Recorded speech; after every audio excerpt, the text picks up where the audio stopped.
How did the growth work? Did you just start hiring as you started making more money? Do you wish you would have hired somebody sooner? Yes, that friend that I hired actually quit me after 3 years and went and started his own company. So you got to really pay attention to who you hire, but always hire sooner. You touched on your morning routine. What does that look like and how important is that for you? I think it's very crucial. It changes everything about you. Again, repetition is key. What you put in your mind is what you're going to get out. One of my favorite sayings, you will never have enough until you are content with what you have. Contentment is not complacency. To me, it's happiness. What is going on, everybody? Welcome back to the Millionaire in the Making podcast. My name is Gage. Justin. And before we get started, I have to ask you guys to click that like button because you haven't been doing it and it's honestly been hurting us. We're putting in all this time, all these hours, all this work. You're not even liking a video. It's a simple click of a button. So please go do that now. Without any further ado, I'll kick it to Justin to introduce today's guest. Well, first, you guys have been doing a great job hitting the subscribe button, but now we're slacking on the like button. So now we got to reel it back into the likes now. Appreciate every one of you guys. Today we have a great guest. Man, he has a story, and this man is just, you've got how many businesses now? 4 or 5. Oh, man. Go ahead and introduce yourself. Give them a quick little 1 or 2 minute elevator pitch. Well, first I want to say thank you. I appreciate you guys having me on today.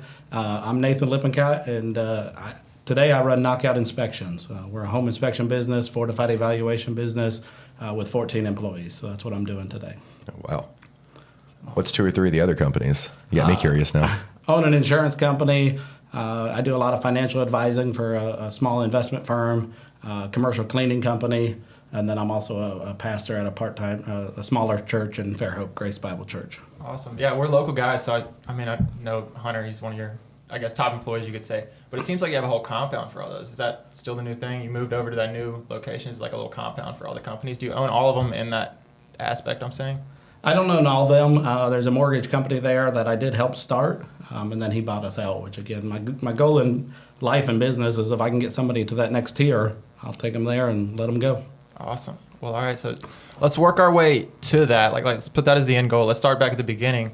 How were you as a young buck, back in high school? What were your dreams, aspirations? Did you want to be a business owner?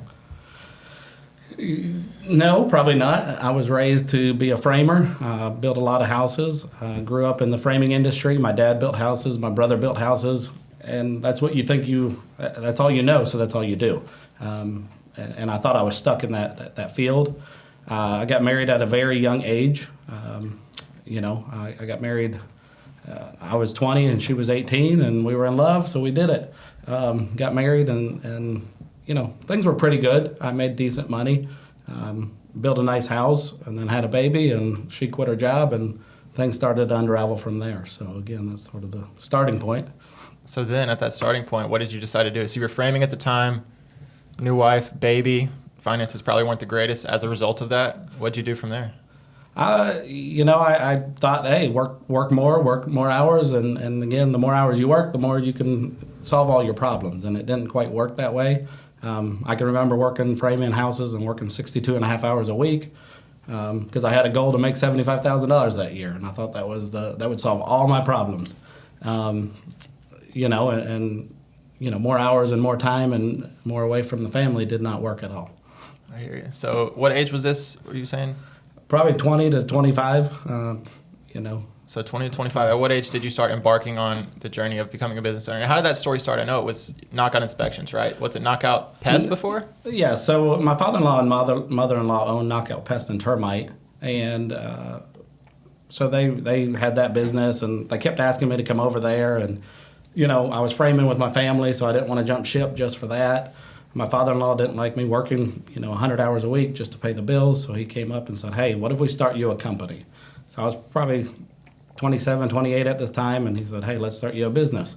Actually probably 31, 32 at that time. And I said, well, what are we starting, And he said, I'll help you start a home inspection company. And everything sort of gradually went from there, so it went very good from there, but... That's a big deal right there, is having somebody see you and invest in you. I feel like that's huge. A lot of people don't get that opportunity where somebody believes in them and helps them start something. I agree, and I think a lot of people have opportunities, and a lot of times we miss those opportunities, or we turn them down, or we think it's not what is planned for us.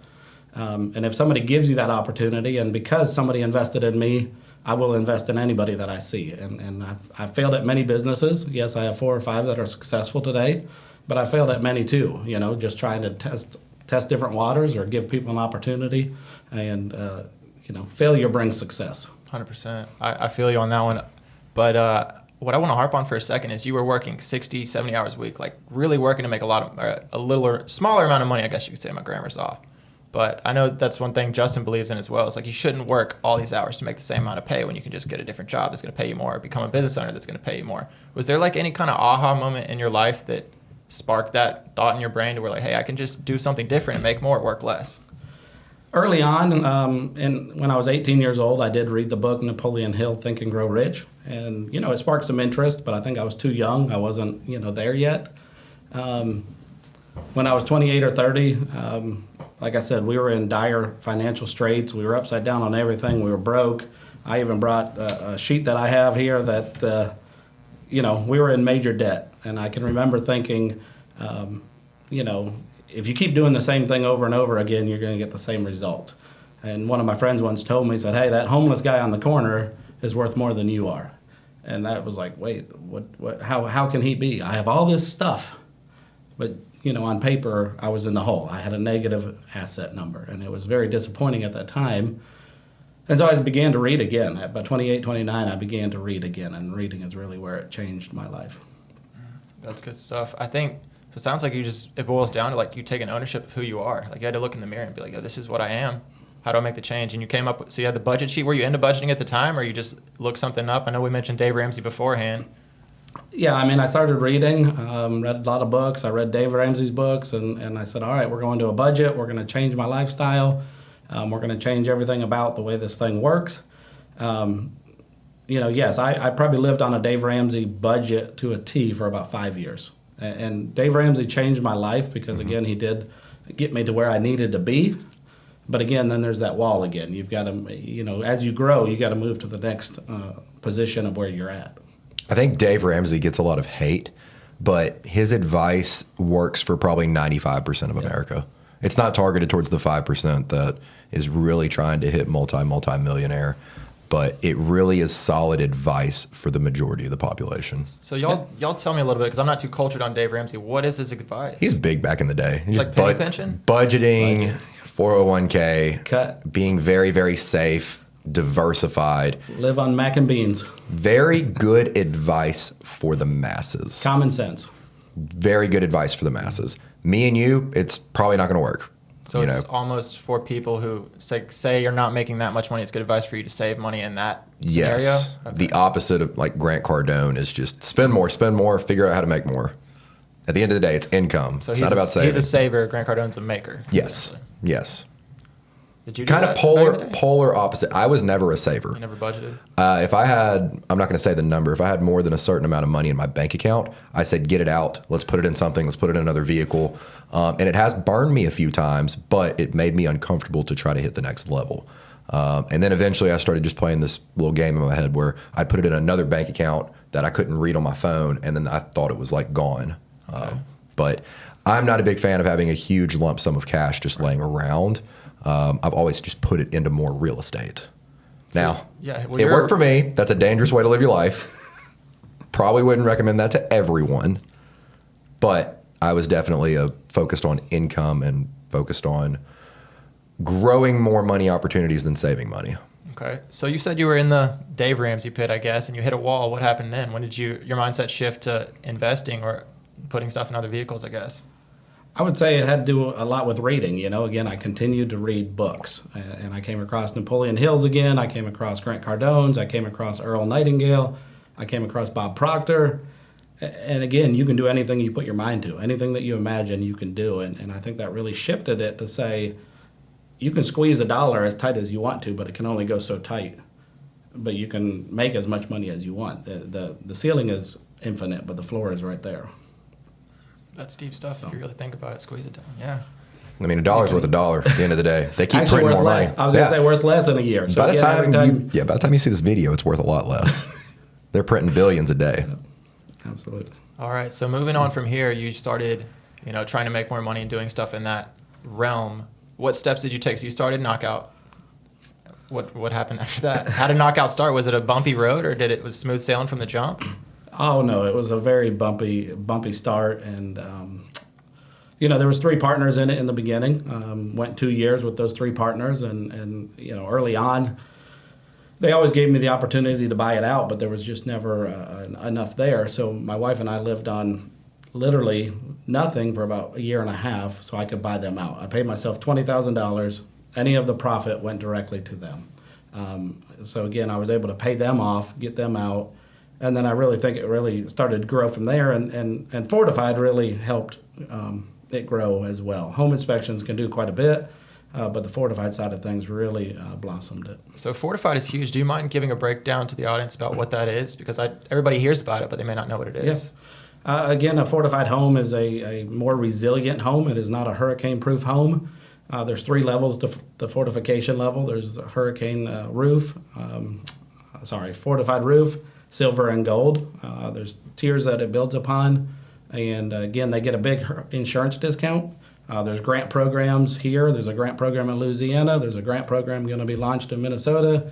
Fortified's going to be nationwide, in my opinion, in the next 10 years. So you guys do a lot of that, I assume? We do a ton of that. We did over 2,500 certificates last year. Sheesh. So that's probably my biggest portion of the revenue for sure. Have you heard of Fortified in the real estate world? Over and over again. And it's a huge insurance discount if you can get it. Whenever I was selling homes, fortified homes were the craze for a while. Everybody wanted one. Is it hard? Is it that hard to get? I mean, depends on the builder, right?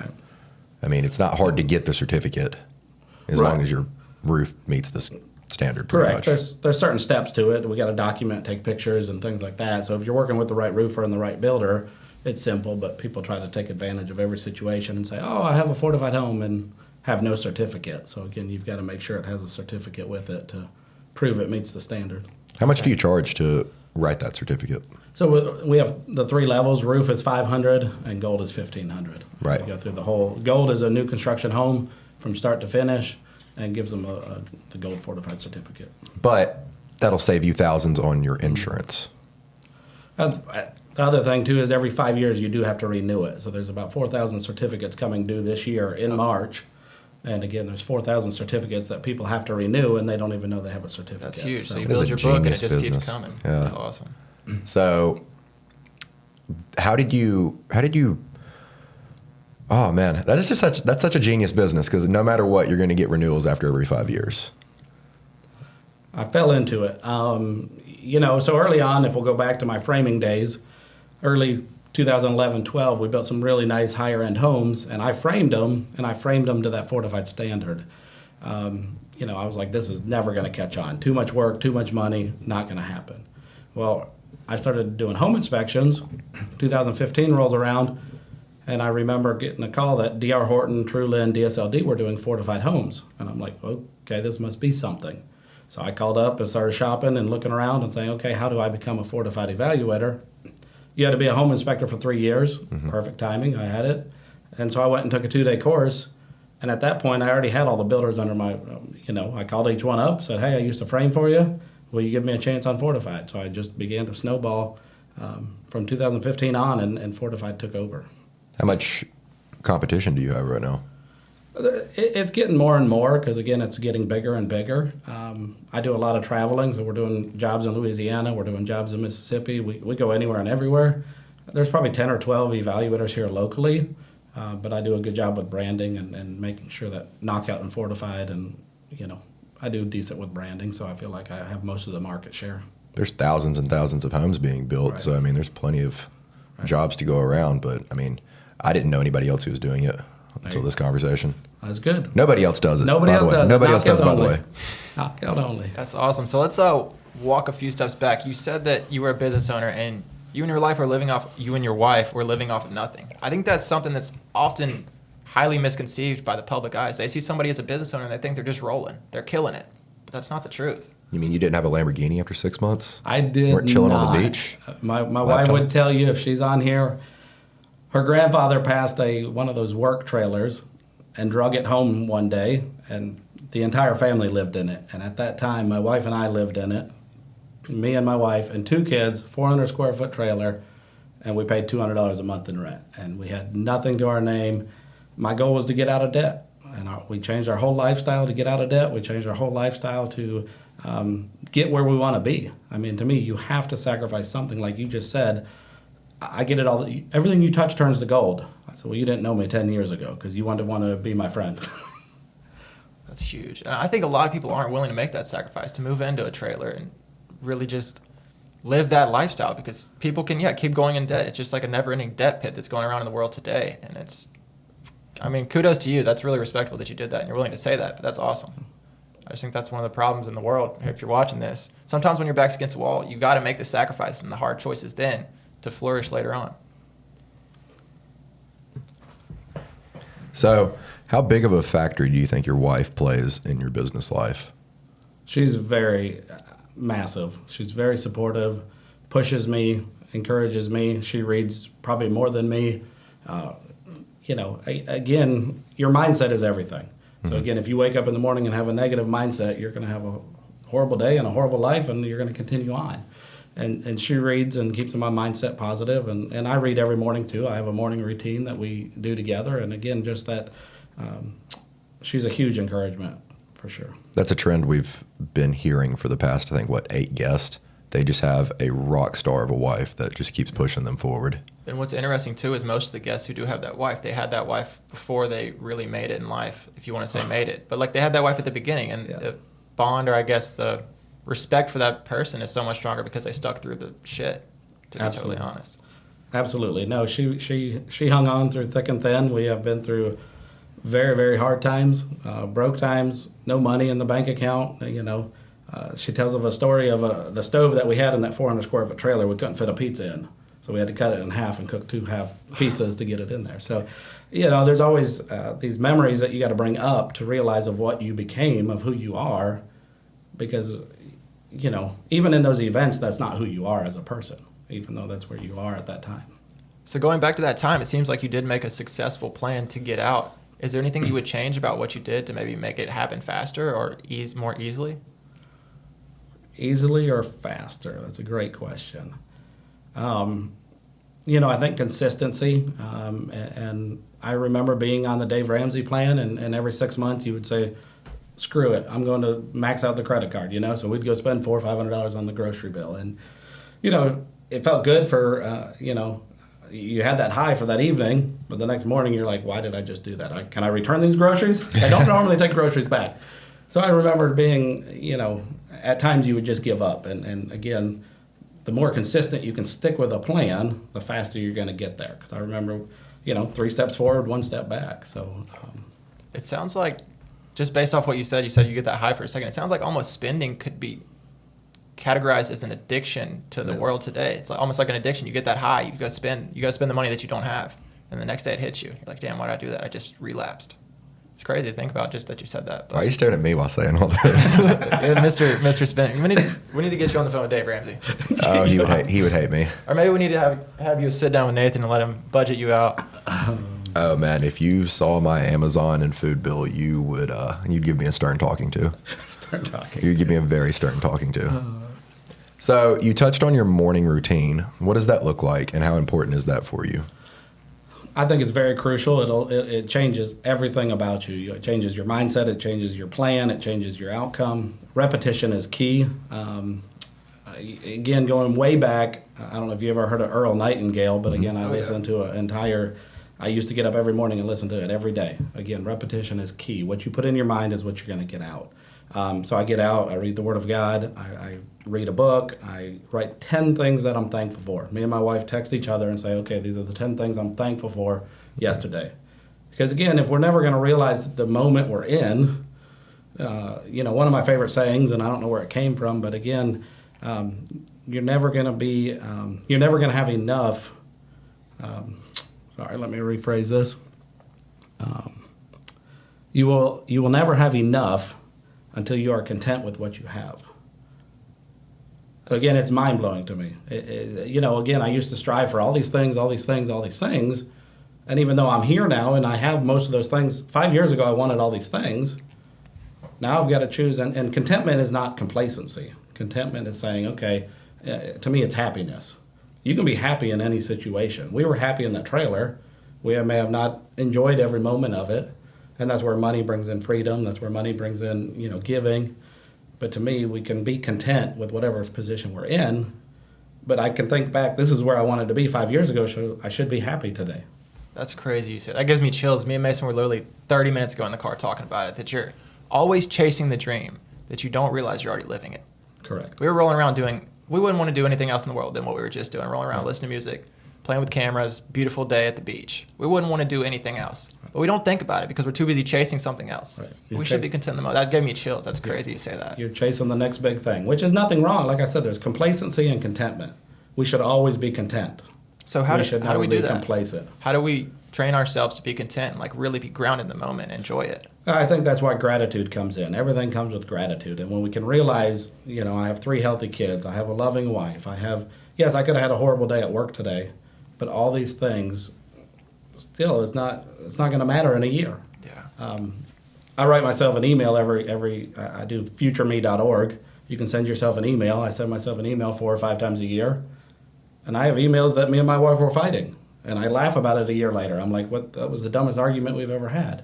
So again, these emails put it into perspective that you think is a big issue at the time.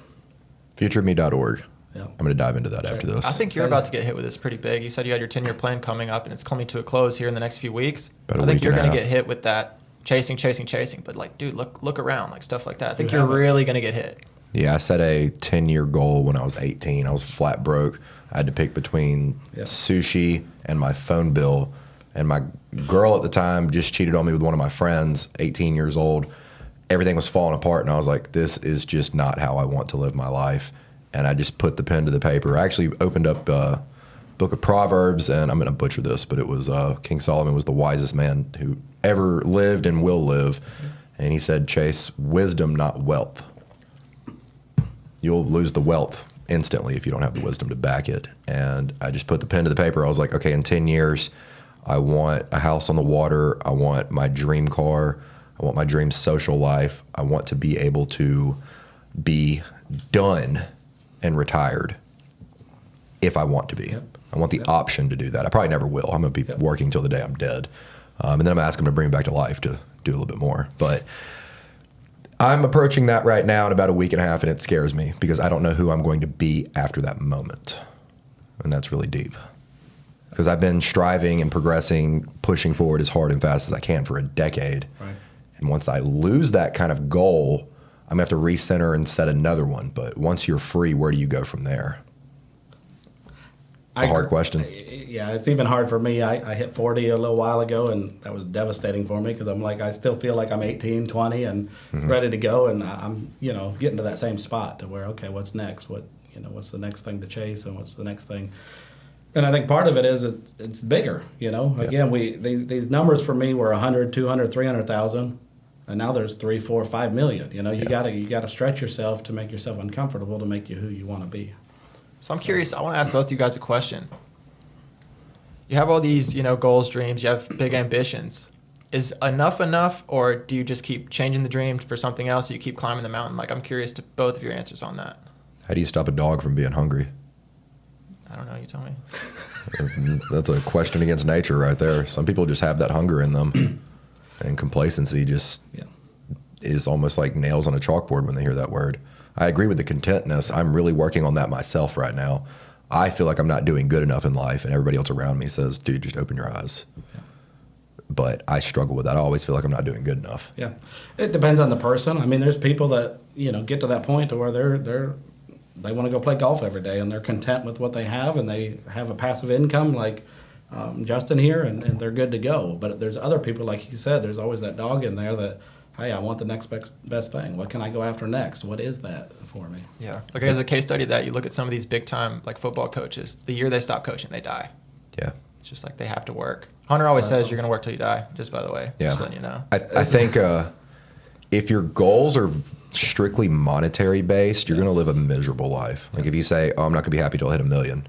You hit $1 million. Oh, dope, I'm not happy. Now it's 10 million. Right. Now it's 100 million. You're going to chase numbers forever. But I think if you restructure it and make it a more moral, wholesome, fulfilling goal, like mine is, I want everyone in my group right now making $10,000 a month. Non-negotiable. And I feel like I'm not going to be satisfied till we get there. That's attainable. That's doable. That's as a good goal that'll go forever. But if I say, okay, I'm not gonna be happy till my net worth is $10 million, God, what am I gonna do with that? What's my why for that? Yeah, I hear you. That's a perfect segue into the next question I was going to ask you is, what is your why? Like, what gets you out of bed in the morning? Is it a monetary thing or is it a lot more than that? It used to be monetary. And again, I think, when we were broke, I've always been a giver. We'd go out to dinner and there'd be 10 of us and I'd pay and put it on the credit card and figure out, okay, I can figure out how to pay that. So it did cause a lot of problems in our marriage because it's like, why are you giving to them, but you won't let me have anything? So it did cause some contention. So I always wanted that money to be able to give it away. I always wanted that money to help someone. I always wanted that money to go towards something. So, yes, there was always that monetary thinking, hey, if you can get this far, and no matter how far you get, to me, you always have money problems. Again, more money, more problems. I mean, again, I'm like, hey, I have all this money, but okay, now instead of finding $500, I got to find 10,000. So again, it changes the game. And it may be a little bit easier to come across money, but I'm learning, again, like Justin said, again, it's not, I don't think it's about the money anymore. It's about the game. Okay, good stuff. Another question is, you seem to have built up your company pretty well and you own others as well. How does it feel sitting in that position knowing that you're at the top, right? And you have to take care of all these people under you. Like, almost think about it as a pyramid. You're at the top, right? And everybody's under you. I don't want to say pyramid. That's not the word I'm trying to say. But you get what I'm saying. Everybody's under you. You have to take care of that. How do you handle that stress? How does it feel? It comes and goes. I mean, there's times that my wife will tell you, I come home, hey, no money came in today. What are we going to do? Then the next day you double what you ever brought in. So again, you keep pushing. And that's why the morning routine is so crucial. Again, your positive mindset. You can look at it twofold. You can look at, I didn't have enough money come in, or look at all the money I had come in. So again, it's perspective on that forefront. So how did that work out in your business? Did you start out? You said you started out with partners. How did the growth work? Did you just start hiring as you started making more money? Because I'm just curious because we're starting to do the same thing in our business, hiring employees, and it's just good questions to ask. It's definitely always a scary thing. So once I bought out the partners, I probably worked by myself for 2.5, 3 years. So I ran the business pretty much by myself for 5 years. Again, I sacrificed everything. I worked late nights. I worked weekends. I remember staying up till 3 o'clock in the morning to get some things done. And the first hire I had was actually a buddy of mine. He's like, hey, you need some help, you got to get me in here and let's go.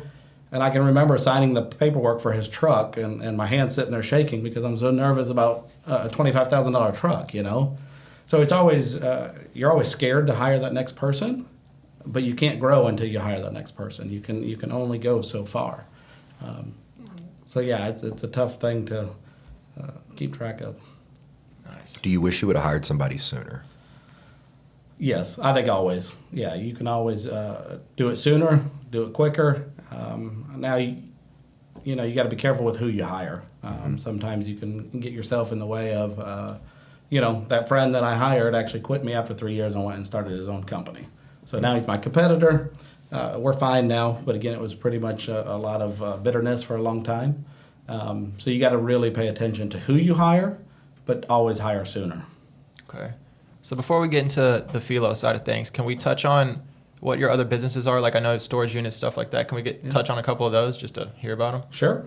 I own a small commercial cleaning company. My aunt came to me and said, hey, I want to start a company and I don't want to risk any money. She is a Dave Ramsey, hey, I don't have any extra money. We're going to keep it to this. So I put a little bit of money in. We started a commercial cleaning company. Going smoothly, going great, no issues there. Started an insurance company that's really taken off as well.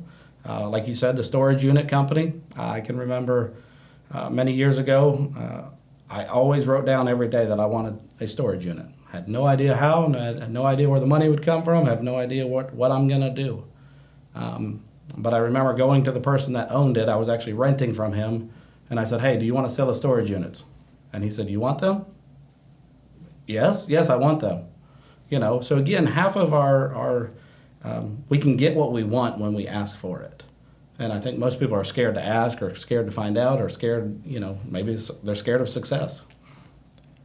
How passive are those storage units? It's the best thing I have. I have rental properties, I have different things, and the storage units, one or two times a year I have somebody that won't move out, but I never look at them, never They're incredible. Do you have a manager on the property? I let my office for knockout answer all the phone calls on that. So again, it's just sort of dissolved into.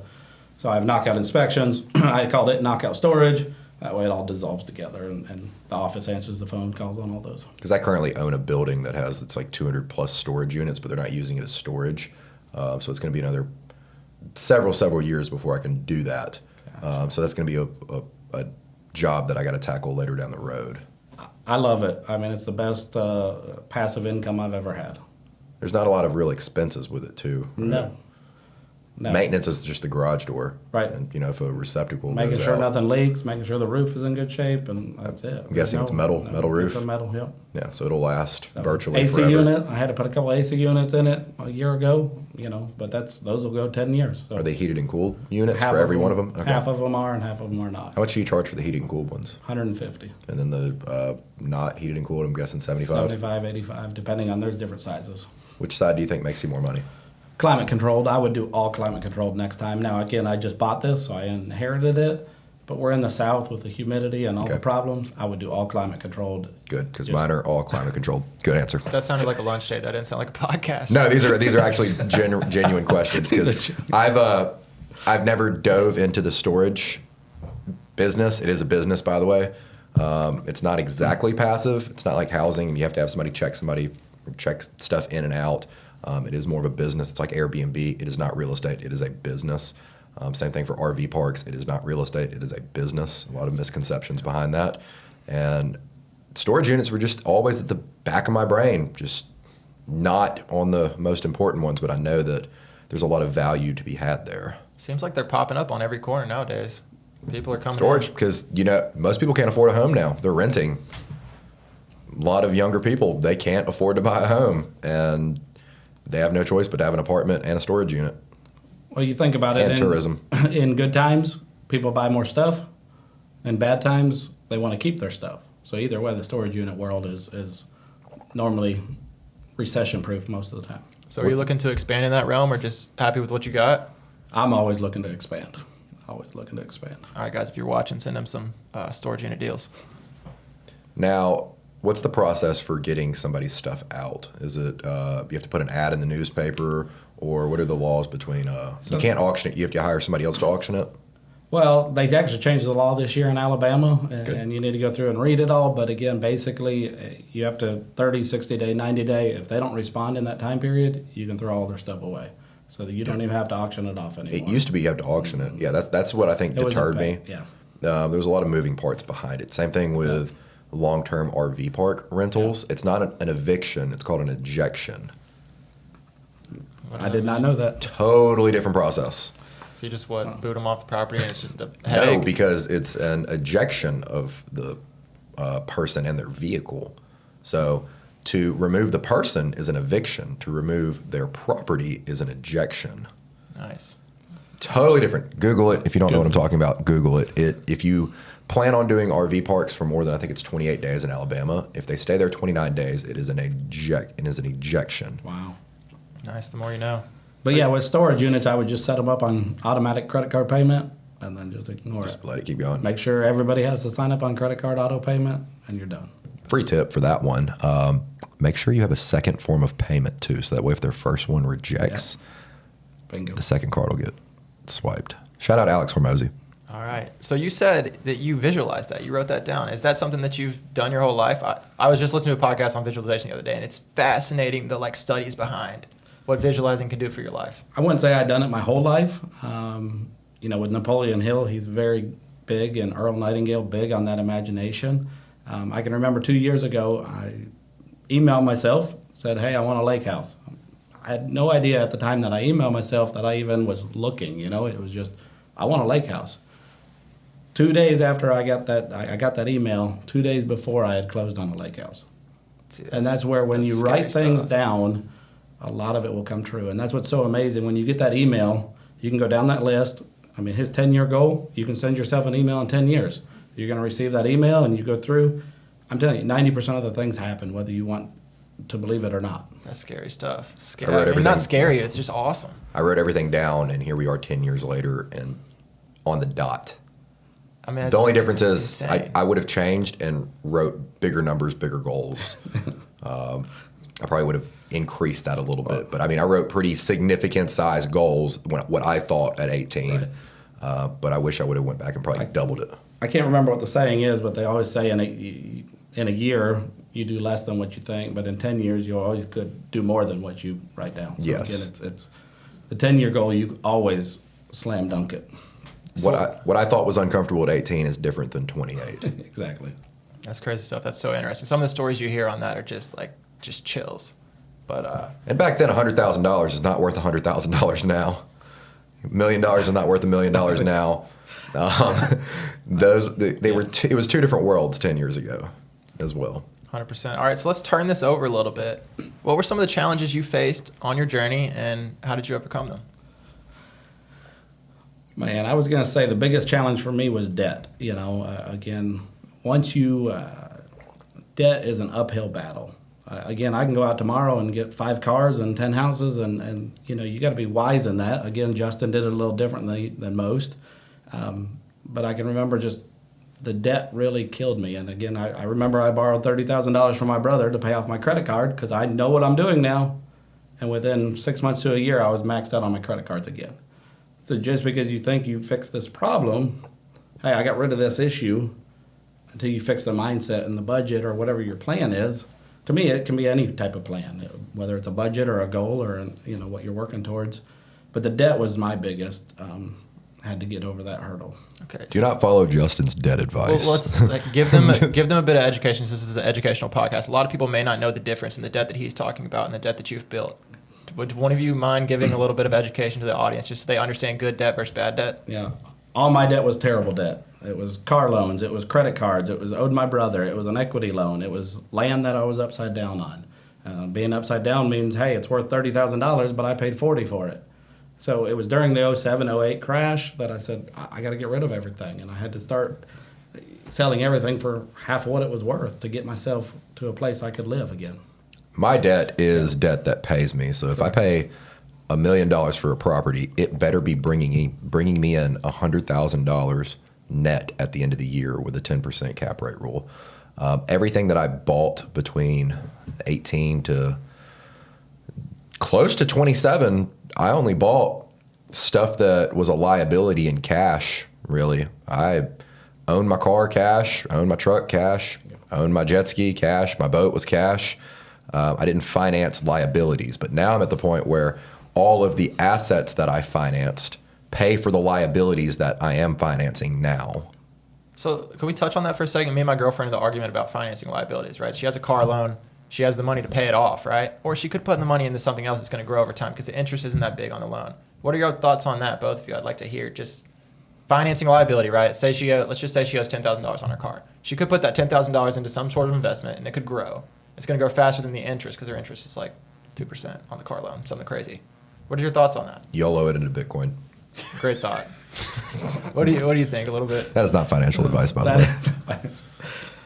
Yeah, to me, if you can always make more interest, to me, it's always smarter. I always max out my mortgage on my home. You're never going to be able. Now, again, the game has changed a little bit because interest rates have gone to 7 or 8%.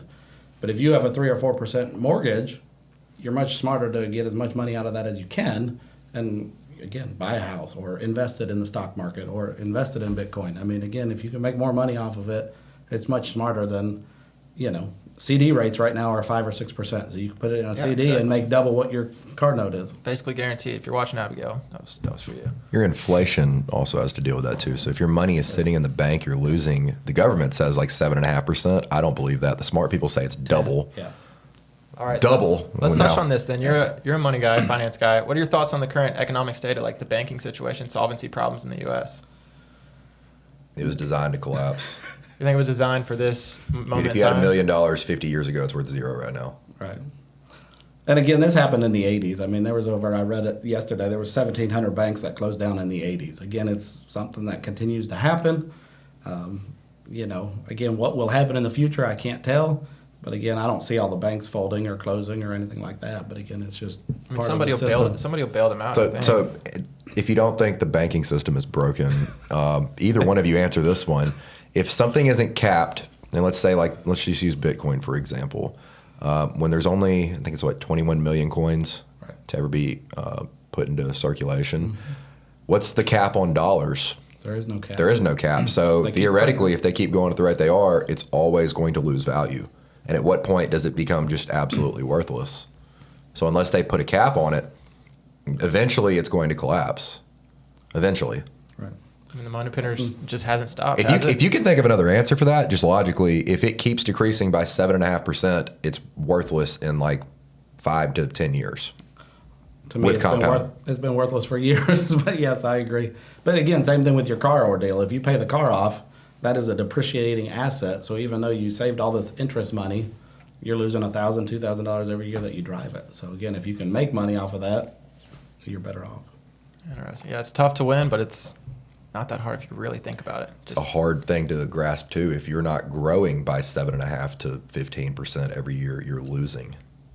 So Correct. if you grow by 20%, you realistically only grew by 5%. That's a hard truth that got slapped into my face. I thought I was doing good, but then whenever I factored in inflation, I was like, oh God, ego just went down. That's what you hear, right? A lot of people can make the money, but it's harder to keep it. So once you're at that level where you have a lot in the bank or in whatever account, you got to move that stuff around so it's not just burning, right? What do you think's the best store of money right now? CDs? I know you mentioned that. For like just a true savings account, or you best investment? Just investment wise, because you said you own an investment firm, right? I do. I mean, again, the stock market long term is going to always play out the best. I mean, you got to give it 10, 20, 30 years. I tell everybody, yes, I don't know what it's going to do in the next year, but everybody panicked in '08 when the market moved 200 points. Well, we're triple what that was in '08. Yes, it's going to move 2-3 times what it did in '08. But again, in 10, 20, 30 years, you're going to be like, man, I wish I would have bought, in 2023. Yeah, that's always how it is. All right, Justin, you ready? What do you think the best store of value is? I'm going to ask you that. Best store of best value? 0 DTE option contracts. Definitely. I'm team Bitcoin, and I'm the real estate guy. I mean, I do think Bitcoin is definitely going to rise over time, just as people start freaking out about the banks. What's the the economic state of the What world is the most general. logical store of value right now that is not able to be interfered with? It is. If you asked me a year ago, it would have been one of the like USDT pegged coin that was pegged at $1. Yeah, but that was never proven that it was backed. That was the problem. There was never the money proven that they were backing each dollar. Honestly, I don't even know why I thought about that. Just gold, silver. Okay. Gold, silver. Look, If we're not trying to gain money, just preserve. You're talking to the gold guy over here, and there's a 2% inflation rate on gold because they keep mining it every year. So flaw. Yeah. That and put $100 million into gold right now. I wouldn't know how. And How do you do that? I'll move $100 million worth of gold. How long is it going to take you? I don't know. It's problems for future gauge. 3 months. Let's push that. And then if you're moving $100 million worth of gold and I find out about it, you got other problems because I'm going to come rob you. I'm joking. I'm not going to do that. But gold is very, very flawed. It is at one time the best store of value, and the U.S. dollar used to be backed by gold. That's not the case anymore. Bitcoin is the only logical thing right now because you can't make any more of it. You can't interfere with it. There's only a set number that are ever going to be created. At this point in time, real estate, stocks can't compete with Bitcoin at the current moment. Yeah.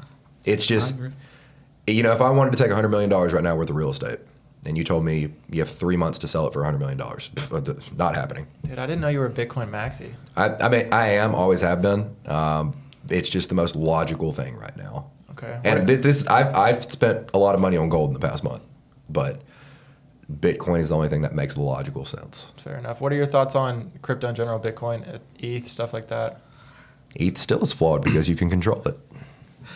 It's tough. I mean, I don't disagree with them at all on Bitcoin, but there's about 3,000 different coins out there. So again, which one do you buy? Which one is going to jump again? Bitcoin definitely has some value there. It fluctuates quite a bit, so you got to be used to that. But I don't think Bitcoin's a bad investment. The only thing that scares me is that you don't know who's the creator is, and if they have a back door, and if they can come, upend hundreds of millions of trillions of dollars that are invested in that. It would be on the code. I mean, everything's open sourced. So if that were the case, somebody would have already found it. Now, here's one of my concerns is there's people that have huge wallets that Can dump at any that time. can dump at any time. But when that becomes the case, there's just more Bitcoin in circulation. So that's just a short-term problem. It's not a long-term problem. Okay. All right. Same thing with gold. If there's a couple people that own a lot of gold in this world, and if they decided to dump, you'd have the same exact problem. All right. Sorry for the Bitcoin rant. Mr. Bitcoin. All right. Let's pivot a little bit and get into a little bit of philo. Would you like to touch on mentors? Have you ever had any mentors in your life? Did that change the course of your life? Do you have any take on mentors in general? Yes, I think mentors are huge. I've read early on that, again, the 5 people you hang around the most is your average income. So again, if you hang around with $50,000 people, that's what you're going to make. So you got to work towards finding those people. I eat breakfast every Saturday morning with, to me, a multi-millionaire, So again, I go breakfast with them every Saturday. On Friday, I'm like, hey, we're going to breakfast, just because I want to keep that open door. I want to keep that open source. Just because he owns 8 storage units and 20 rental properties, and he owns, RV park, and I can't even tell you what all he owns, but I just know he's worth, and he's debt free. I mean, again, he has I knew Justin would catch that one. That's a But flex. he wants to be conservative, but he's, bringing in that he could buy a whole new storage unit every month. That's awesome. We hear that time and time again. Every single podcast we ask the question because a lot of people hear it over and over again. You need to find a mentor. You need to find somebody who can help you out and give you the game that you wouldn't otherwise get. How do you find them? You become somebody of value to be mentored. Even then, you still have to find them. Anybody on this call can call me up and I'll mentor them. Again, every single one of us are at different stages in life. 10 years ago, the guy I eat breakfast with every Saturday, I wasn't even near him. 10 years ago, I would have had to find the guy at Walmart making, $25 an hour and mentor me. So again, you step up. And as you step up, people come to you automatically, in my opinion. Okay, interesting. I think that's just huge. A lot of people don't ask. Like, you don't get what you don't ask for, right? So I was scared about flashback a year ago. I was scared. I knew I needed a mentor. I knew I was in a place where I could add value to them in some way, shape, or form. And if I didn't, I would figure it out the next time I met them. But I was just scared to ask. And there were 20 people standing in front of me. I was just scared to ask. I think that's one of the big hurdles a lot of you watching this need to overcome. Is just ask. What's the worst that can happen? And 19 out of 20 people will help you. Yeah. Everybody's like, well, they make too much money. They're too cool for me. They're, if I called Justin up, he would answer me and talk to me. Again, this is the first time I've met him. You see how many people DM me every single day? I go out of my way to try to help. Same thing with you. How many people have told you no? Realistically, how many people have told you no? Everyone who's ever told me no, it was just because they were busy. And they would be like, okay, maybe next month, maybe in a couple of weeks. Usually the person that told me no was just so busy that he just couldn't do it if his life depended on it almost. Yeah, I mean, I've never been told no, now that I think about it. Okay, no. But you're And still that scared to room. ask. Yeah, that's just how it goes. Got to overcome the hurdle. Most people that are ahead in life have been in your situation, and they will take time out of their day if they can help and add value to somebody else.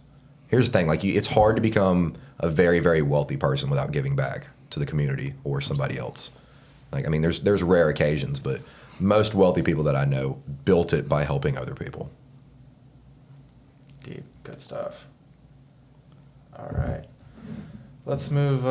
Justin, you got some real quick? I got the end of the podcast fire questions that last 10 minutes. I got 2 more before that. I didn't know. All right, I guess we're going to take another change of direction because this has been bouncing all over the place. So it seems like we'll just go back to early part of life because I think this can help a lot of people out. So it seems like you were in tough times and you were looking to get out and you were looking for everything that you wanted out of life. How did you stay motivated in times of, I guess, despair, just the tough times in general? I think most importantly is that morning routine. Getting up and saying, okay, just pushing through. A friend of mine once told me working works. So again, if you continue to work through, yes, again, I used to work 70 hours a week, and now I can have that freedom back. So again, the consistency, pushing through, the grit, there's always going to be hard times, whether, and not knowing it's not who you are at that time. Okay. You said 70 hours a week, and now you have freedom. Hunter says you work like 70 hours a week still. I have a different type of work. Again, yes, I constantly look for that next thing. I try to make sure all my people in my company have money. Like Justin says, it's about the people now. It's not about me. He wants everybody in his company to make $10,000 a month. That just blew my mind away, and now I'm changing my whole thinking. But I work to bring money in for my employees now, and it's not a physical work anymore. Used to I have to swing a hammer for 65 hours a week in 110-degree heat, and now I get to sit behind a desk and think about it. Like you said, do you work every day? Yeah. You work 100 hours a week, but again, at the same point, you don't feel like it's work. That is the truth. It's an option. You want the option to work Correct. 70 hours a week. You don't want to have to be forced to work 70 Correct. hours a That's- week. That's a miserable life. That is a hard life. What was the analogy you said the other day about the speed and... You don't really feel the speed. You feel the acceleration. Is that the one? Yeah. So you don't really feel the speed, you feel the acceleration. So you're working 100 miles an hour, but you don't feel it because you enjoy it. Yeah, Correct. that's what I've tried to acclimate my whole team to the past 6 months. You see how hard people are struggling the past 6 months, but now it's not really a struggle. Everybody's used. I told everybody, like, look, let's get to 100 miles an hour. It's going to suck. Let's stay there for a couple of months. And then when you back down to about 65, 70, 80 miles an hour, it's going to feel like cruise control. Everybody else in life's moving 45, 50 miles an hour. You're moving 80. You're moving faster, depending on what your natural speed is. It's just getting to that point sucks. But when you take 4 steps forward and take 1 step back, that is a lot of progress. 100%. I don't know if that works for everybody. It worked for me. I go on these things called 6-month runs. And I've been doing it off and on for the past decade without even realizing that I've done it. This is my first time where I voluntarily said I'm going to do it. And I just tell everybody 6 months, you're working 100 miles an hour and you're going to try to double your income. Yep. Just 6 months. Doesn't matter if you're working 80 hours a week, 90, you're giving it 100%. And then when 6 months comes, you get to enjoy the seeds that you planted. Your harvest comes. And then now you can chill in the shade, take a couple steps back, go at 70 miles an hour, 50. I think you're in a position to where you can do that, though. Like somebody like Nathan, when he's building his company, he can't just take off the next 6 months or just chill out. He's got to stay on a 2-year run. You're in a position to where you built up passive income to where you can, build it up more for 6 months and then chill for a little bit because it's going to pay you for a long time. But there's just different always scenarios hiring a where that works. CEO, hiring a C-suite full of people. But at that point, do you want to take that route? And would you enjoy that? Somebody like him, I don't know if he would enjoy sitting on the beach 5 hours a day, 5 days a week, riding jet skis every day. I would enjoy that. But I'm still going to be working from my phone while doing it. I'll be on my jet ski messaging people back. I mean, it just depends on how you want to structure your life. You have a business, you aren't the business in your position. And if you run that back, if you don't know what that means, let that marinate. Say that one more time. You have a business, you aren't the business. Like right now, we have a business. 6 months ago, we were the business. Right. We can step back.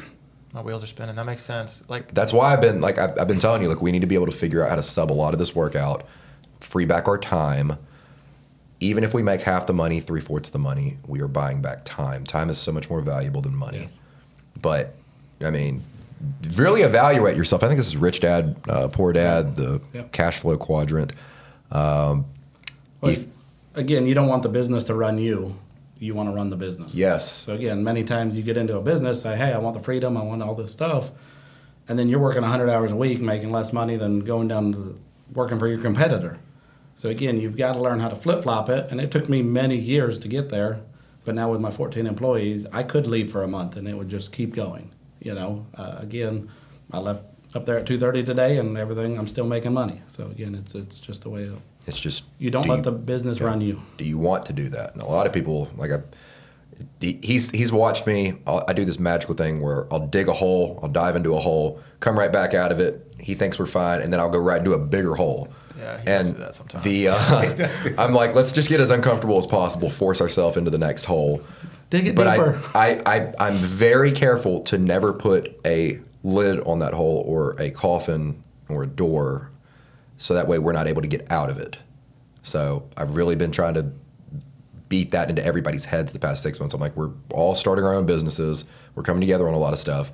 Do not let it take away your freedom. Because the whole point of these past 6 months was to build a life of freedom, get $10K a month, and be able to do whatever you want whenever you want and have the option to work when you want to. I think that comes with maturity too. Like, let's just take, for example, the agency we're building, right? We have the opportunity to go make, let's just say, $20,000.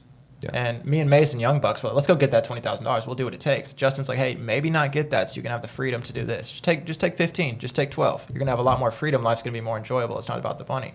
And that, like, breaks our brains. Me and Mason are like, what? No, $20,000, let's get it. But I think it's just a maturity thing. Like, just you've probably went through it, so has he. You just live and you learn. I mean, would you rather work 80 hours, 90 hours a month for $20K, but you're not living your life, you're not enjoying your life? Or would you rather make 10, 12, 15, and then have the freedom to go build another business, do other work, put your money and effort and energy into something else? Because what got beaten into my head when I was 18, my mentor told me, hey, how much is your time worth? And I was like, I don't know, maybe like $20, $30 an hour with everything I got going on. And I was going to buy a rental property, and I told him I was going to do the flooring myself. He was like, okay, how much could you pay to get somebody to do that for you? I was like, I don't know, I could probably hire somebody for $10 an hour. He's like, dope, you just shot yourself in the foot by $20 an hour. I was like, oh, okay. And he's like, you could go find another rental property with that time. I was like, huh. Yeah, learning is occurring. And see, these are prime examples of why you should have a mentor. Like I talk to Hunter every day. You've changed his life in multiple realms you probably don't even know about by just telling him a couple of things. But like these examples right here, me and Mason be working our asses off for $20,000, but we have somebody who's been there, done that, and they're willing to help us out, and they give us the information, and we can run with it that way, and it can change our lives for the better. So guys, get a mentor one more time. Last time saying it. But yeah, I think that's huge. Just take away from that little segment, your time is so much more valuable than money. Absolutely. If you're going to work 80 hours a week for $20K, you'll do that for $40K, you'll do that for $50K.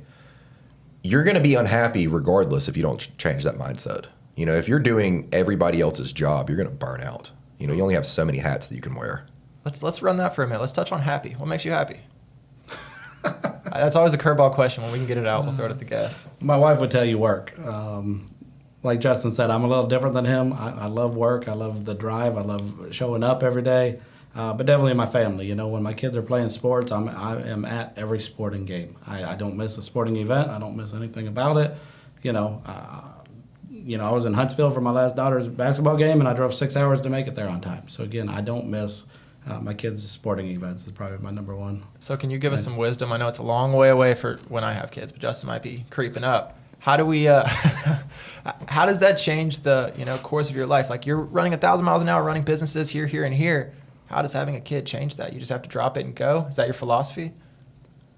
You plan still. I mean, you schedule your days. And again, 10 years ago, I would have never been able to do it. I would have said, hey, we got to pay the bill. We got to, like I said, I worked 62 hours to pay the mortgage that week. And if my kids had sporting events, I didn't do it. So again, I appreciate what Justin's doing because he's learning. He has the freedom now to where if he has kids, same thing for you. You're going to have the freedom, get that freedom before you have kids. And again, doesn't mean you have to have everything perfectly because you're never going to say, okay, I have enough money now to have a kid. You never have enough money to have a kid, just do it.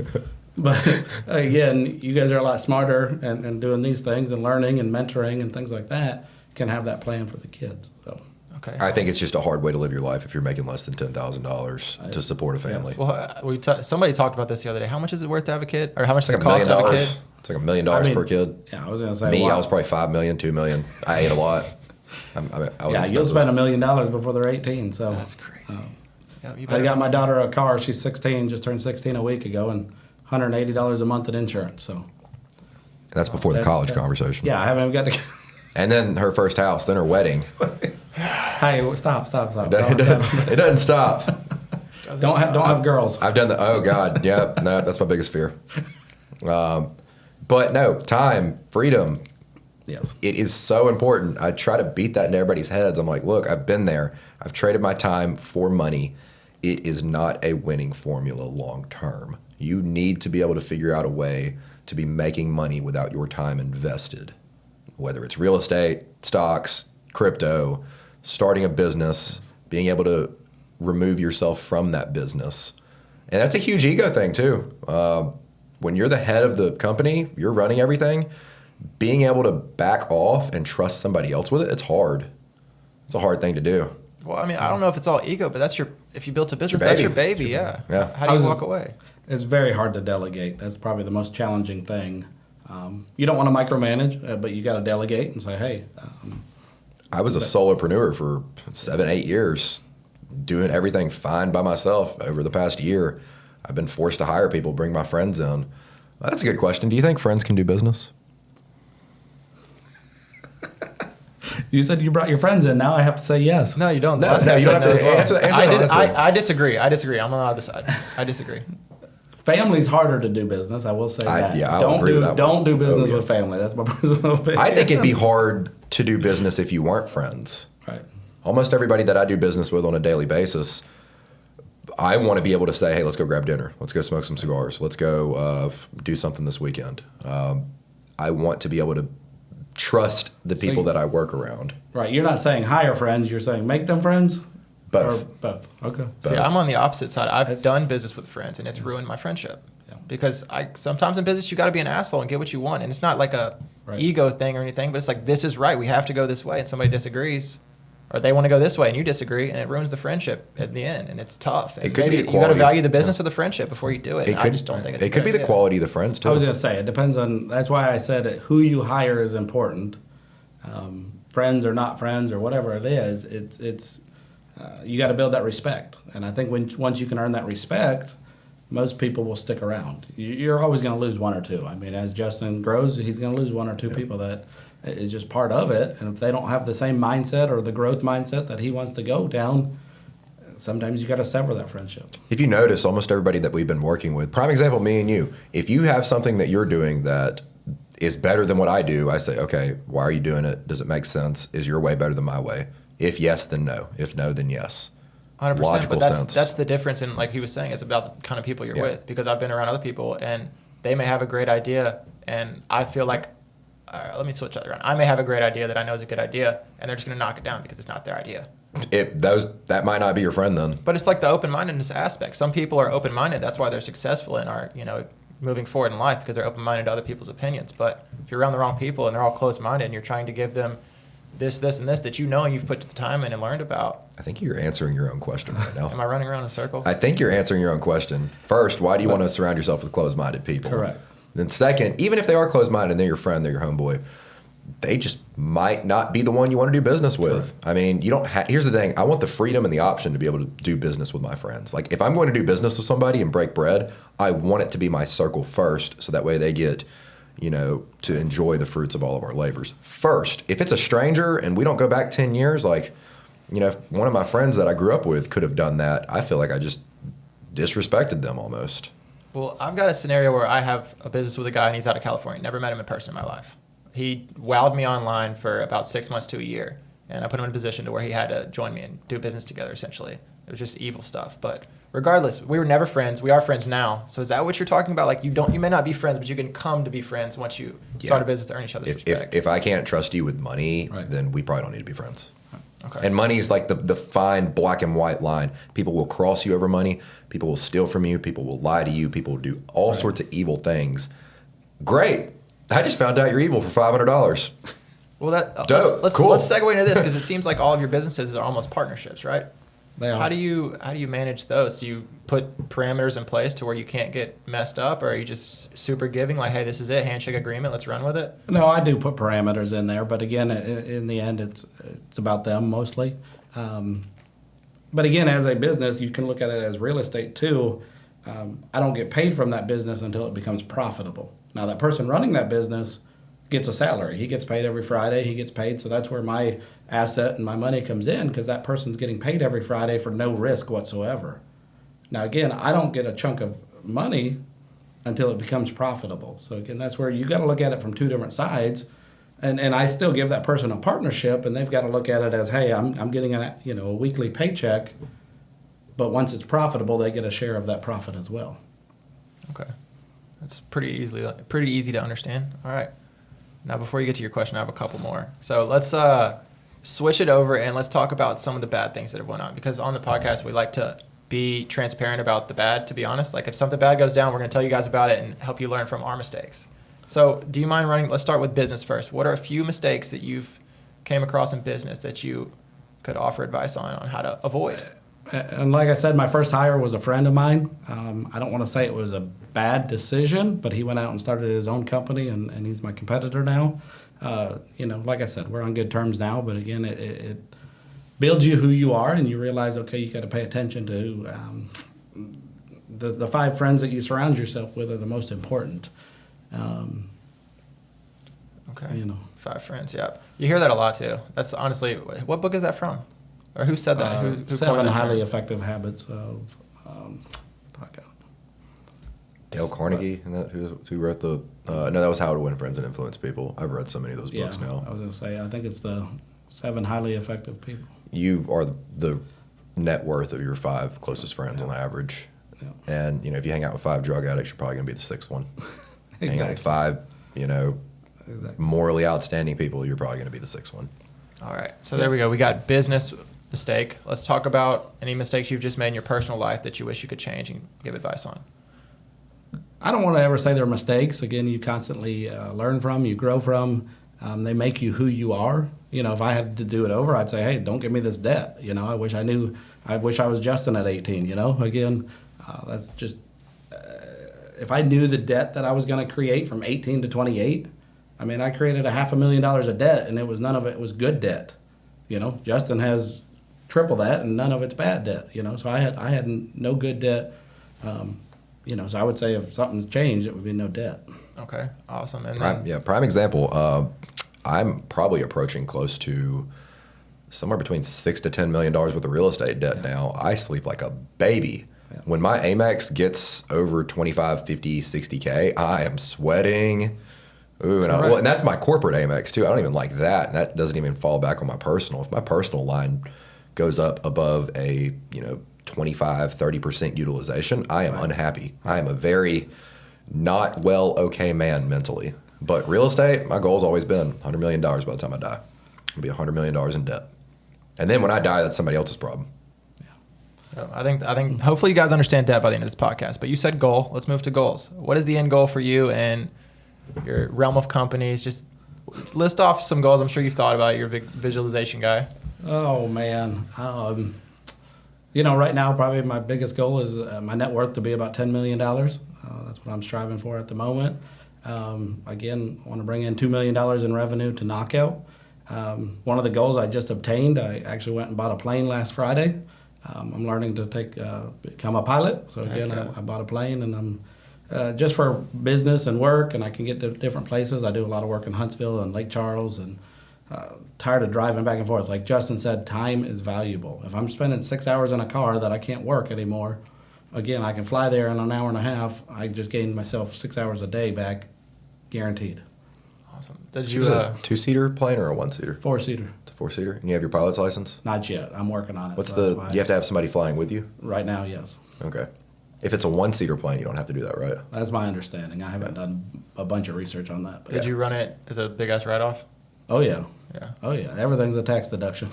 Now, personal reasons. I used to have a not fixed wing personal aircraft. It was a 1-seater. How much, if you don't mind me sharing, how much is that costing you for maintenance, storage, minus the plane? The plane can be variable, but how much is it costing you? Still learning all that, to be honest. Like I said, I got it a week and a half ago, Friday. Flew it in, and that's about the only time I've been in it. So we're ready to get back out there and fly some more. Parked it, put 49 gallons of gas in it, over $300 in gas. So it takes a lot of gas and fuel, so trying to gauge that. The hangar, which I don't do a hangar, I just do a strip there because the hangars are all full, but it's only $100 a month. That's it? So it's, wow. I can sit it on the ramp for $100 a month. Okay, so stop this conversation before I go buy a plane. That's awesome. Again. So you rode in it already, or you just said you just got it, haven't gotten it yet? No, I rode in it back when we went and picked it up, and I rode back in it. So again, just trying to go out next week to get. So do you have to call somebody and say, hey, charter me from? Correct. I have a pilot that was teaching me before I purchased the plane. Okay. So I have about 10 hours of flying time. You got to have 40 hours to get your pilot's license. So again, as soon as I get the 40 hours, I'll be able to take it and go myself. But yeah, right now I just call him up. He charges me $400 and takes me anywhere I want to go. Nice. Buy back that time. So before Justin gets to your question, one more thing. Book guy, what are the best books people should read? Young people trying to become successful. What are some great books they can read to open their eyes, open their minds, help them learn? Oh, man. There's so many. Napoleon Hill was one that I read almost every year. Think and Grow Rich. Again, it's just the imagination behind it. You are what you think about. Earl Nightingale, probably not books, but he has stories and podcasts that are, most of them are on YouTube because they're from the 1920s. Great stuff. Bob Proctor, I follow a lot of Bob Proctor. He has quite a few books that are good. Joe Vitale, Zig Ziglar. I've heard of that name from a lot of people. What did he do? What was his stick? Zig Ziglar? He writes books. I mean, and it's just some incredible books that he wrote and some great sayings. So. It's like all personal development. Okay. Earl Nightingale, he has the most just mesmerizing voice. And then same thing with Alan Watts. Like I love Alan Watts, but Earl Nightingale is more business related. But Think and Grow Rich is, in my opinion, the Bible of the business world. Agreed. It's the top one. Now it's very hard to read when you first start out. You need to read it 10 times, then you'll get it. I could agree. And then my favorite books were always the Grant Cardone ones. It was just so much. Like he literally misspelled words in his book. Bad grammar. His first books that were bestsellers, like he literally was. It was him on a notepad just going to town, and you can feel the emotion and like passion and like dedication in his his words. And he self-narrated it too. Like Sell or Be Sold, 10X Rule. He self-narrated, so it's him screaming into the mic, fired up. Those were probably my favorite books. 10X Rule was arguably my number one. 10X Rule and Sell and Be Sold. See, we're in such a different age. I've never finished a book in my entire life. I've never finished one book. I've listened to 20, 30 books in the past year audio, but I've never finished a book in my entire life. Have you read Think and Grow Rich? I've listened to it. Okay, but I've never actually read a book. It's just crazy what the world's coming to. It is so hard for me to read a book. I'm so ADHD. But for this summer, one of my goals is put my hammock right out by the dock, light up a cigar, and then read a book. I'm not gonna lie though, some of the narrators, like Think and Grow Rich, I read it with an alternate narrator. Whoever was narrating it for them was just sometimes it hits right and sometimes it's just like doesn't hit. So well, like he said, Earl Nightingale, when you listen to that, it's just mesmerizing. I mean, you listen to it 20 times and you have it memorized. Almost. Is that the guy with like the soft smoothing music behind and he's just preaching almost? So, find the ones that are self-narrated, like Black and White, right? Lead the Field and Strangest Secret, and those are the ones that he has. The self-narrated ones, like Jordan Peterson, Yes. his book, it was like 13 Habits. It's one of my favorite books too. It's hard though. I mean, you got to listen to that thing 10 times. Have you ever read Napoleon Hill, Outwitting the Devil? I've done Think and Grow Rich, and then there was one other that I... There's one, Law of Success. Law of Success, and then Think and Grow Rich. I haven't done Outwitting the Devil yet. Read Outwitting the Devil. It's Kevin great. recommended that one. It is as well. Incredible just on what's the discipline. What's the plot of that? He has a communication with the devil, and again, it's just like discipline and addiction, and it's just the way his mind works is incredible. If you haven't listened to Jordan Peterson's bestseller, 10 out of 10 recommend, or read it. It was one of the most knowledge-packed books, which Jordan Peterson, if you're familiar with him, one of the smartest men on earth right now. Oh, yeah. He is just giving so much value back to the world right now. 100%. I do like that one. It's like, what is it, 10? Is it 10 or 13? I think it's 13 or it's 13. 10. It's one of them. 10. But I've listened to that thing, I think, 3 or 4 times over right now, and I still only know probably about 5% of the book. To be totally honest, though, like reading and listening to books, I don't grasp it as much until I talk to somebody about it. It's like I found a group online. It was a Discord group, and you like send a book, and it's actually a personal development Discord group. I don't know if I still have it. If I do, we'll link it down below. Great group. Whoever created it, genius. You send the link to the book, right? And everybody like hits back like, hey, I read this, and you'll hop on like a 10-minute call and talk to them about it. And that changes everything. When you can have a conversation. That's why I think a book club is so important. I mean, I know guys don't want to do a book club, but I would sign up for a book club, let's all get Napoleon Hill and Think and Grow Rich and just talk about each chapter every week. We might need to start that. I actually invited him to one of our Bible study / book clubs. It's a cigar and Bible study night. We gotta get you out there. You know Phil Harding from Fairhope? Okay, we got to get you there the next time we have a Bible study and cigar night. Yeah, that'd be dope. Kevin goes. I've been trying to get Hunter to go. He's just been Hunter's busy. Kevin introduced me to it. Shout out to Kevin Moeller. He's the GOAT. Yep. He introduced me to it years ago, and it's been one of my favorite things. Like I've brought a couple of guy friends there who are in dark places, and they leave in tears. They're surrounded by a group of like 20, 40-plus-year-old business owners. Absolutely. They pick 1 or 2 Bible verses, and they break it down for like an hour. So it's super intimate, super engaging, and awesome. Then you and your guy friends are smoking cigars, talking about Bible verses. That's actually awesome. A very nice time. That's good stuff. Incredible. We should also start the MITM book club while we're talking about it. That'd be dope. Cigar club, cigar and book club. Yeah, we're starting a book club. I'm a big cigar fan, if you haven't been able to notice. I got 2 boxes down there. But all right, that's awesome. Book club. Let's get on that. You want to ask your question, kind of round it out? One more tip. I've said this a lot of times. Take your audiobooks and put them on 1.5 or 2x speed. And you will listen to 2 books in the time that somebody listens to 1. Your brain will hurt for the first couple of weeks. but you're going to be able to process information that much quicker. And you'll be thinking faster, talking faster. It's going to be noticeably different a month later. People are going to go up to you and be like, you should slow down. Yeah. Okay. Clip that. If you could go back to yourself at 18 years old and offer yourself 1 minute worth of advice, what would it be? I would say be happy in the moment. I mean, again, I strive to be where I'm at today. Okay, again, I kept pushing, and I missed so much in that time. Again, I wouldn't have changed much of what I did or who I was, but you can enjoy that moment. Life flies before your eyes. I mean, in 10 years, did you expect to be here in 10 years? I mean, you set those goals 10 years ago, and you're like, okay, we still think we're 10 years ago. I'm kind of here, and it's scary. Yeah. I knew I was going to get here. I didn't think I was going to get here so fast. Exactly. Again, the speed of life is over before you know it. So if you can enjoy it, I hate to use the word content again, but again, contentment. And contentment is happy satisfaction. Again, doesn't mean you quit in life, but be content and be happy. So you said, just harping on this, you said that you write a gratitude list to you and your wife every day, or 10 things you're grateful for? Yep. I think when we met with Sunny last week, she said the same thing. She was talking about similar topics. So y'all are on the same wavelength, but she was talking about, write down what you're grateful for, and it'll like greatly impact your life more than you could ever know. Yep. All right. That's a big takeaway, guys, because a lot of us are probably in that situation now. Like if they're watching this kind of content, they're obviously pushing to get better. Like no every person wants to watch three dudes talk about, your life story and personal finance and growth. So if you're watching this, you're probably a little bit more than average, and you're trying. I got most of that from Joe Vitale. He was a homeless guy, and he picked up a pencil, and he had a piece of paper, and he said, I can write a suicide note, I can write a novel, I can write something. And again, when he was homeless, living out of his car, and he began to write things that he was grateful for. I have a car, I have health, I have life, and he's a multimillionaire with 27 books now that he wrote, because again, he decided what to do with that pencil and piece of paper because he was grateful for it.